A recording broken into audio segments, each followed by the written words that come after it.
Assalamualaikum warahmatullahi wabarakatuh.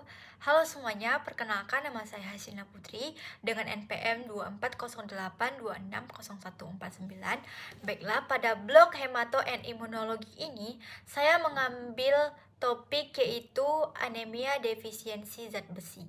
Nah, teman-teman pernah nggak mengalami atau melihat kebiasaan orang yang sering memakan es batu atau melihat di internet atau di mana gitu orang yang memakan batu. Batu sama es batu beda ya teman-teman. Nah, tahu nggak teman-teman? Nah, ini adalah salah satu tanda bahwasalnya kita itu mengalami anemia defisiensi zat besi. Nah, sebelum kita masuk ke topik, kita harus tahu dulu nih, apa sih anemia defisiensi zat besi? Nah, yaitu adalah keadaan akibat kekurangan zat besi yang berperan penting dalam pembentukan hemoglobin. Nah, sehingga produksi eritrosit menjadi tidak optimal. Nah, eritrosit yang terbentuk umumnya itu berukuran lebih kecil dan warnanya itu sedikit lebih pucat.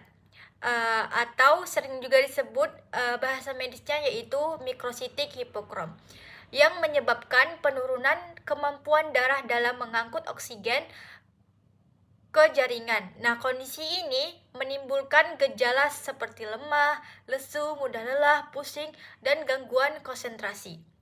Nah, anemia defisiensi zat besi ini lebih sering ditemukan pada wanita atau perempuan, terutama pada usia produktif. Nah, karena kehilangan darah selama menstruasi, serta peningkatan kebutuhan zat besi pada masa kehamilan. Baiklah, selanjutnya ke manifestasi klinis. Nah, gejala paling umum orang yang terkena anemia yaitu ada 5L. Nah, apa-apa aja sih 5L? Yang pertama ada lemah, lesu, letih, lelah, dan lunglai. Nah, ditambah lagi dengan pucat.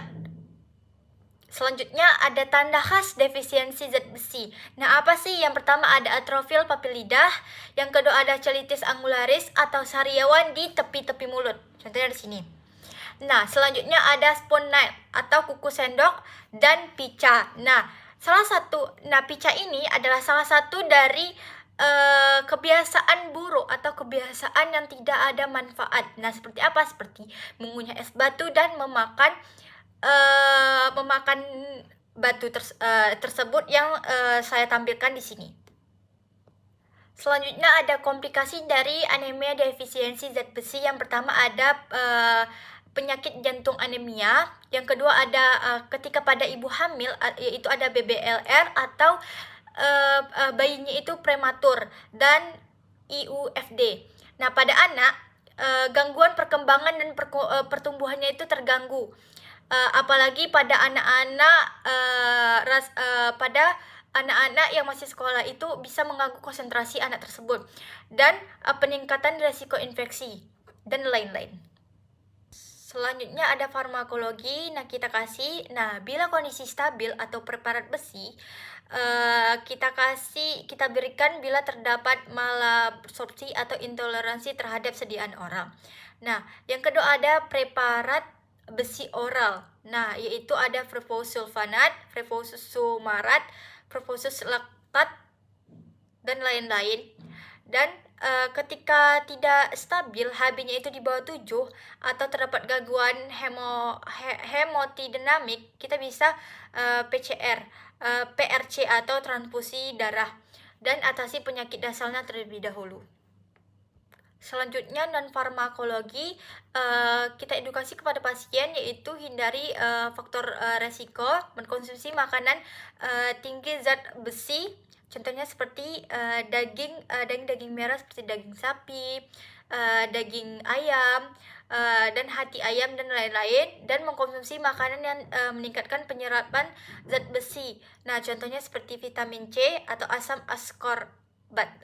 Dan hindari makanan yang menghambat penyerapan zat besi. Nah, contohnya nih, kebiasaan dari orang Indonesia setelah makan itu minum teh es. Nah, tidak boleh ya teman-teman, karena teh, kopi, dan susu itu salah satu menghambat zat besi. Selanjutnya kita edukasi kepada pasien cara penggunaan obatnya. Nah, ini referensi yang saya dapatkan. Ada 4, 2 dari jurnal dan 2 dari e-book. Mungkin sekian yang bisa saya sampaikan. Lebih dan kurang saya mohon maaf. Wabillahi taufiq wal hidayah. Wassalamualaikum warahmatullahi wabarakatuh.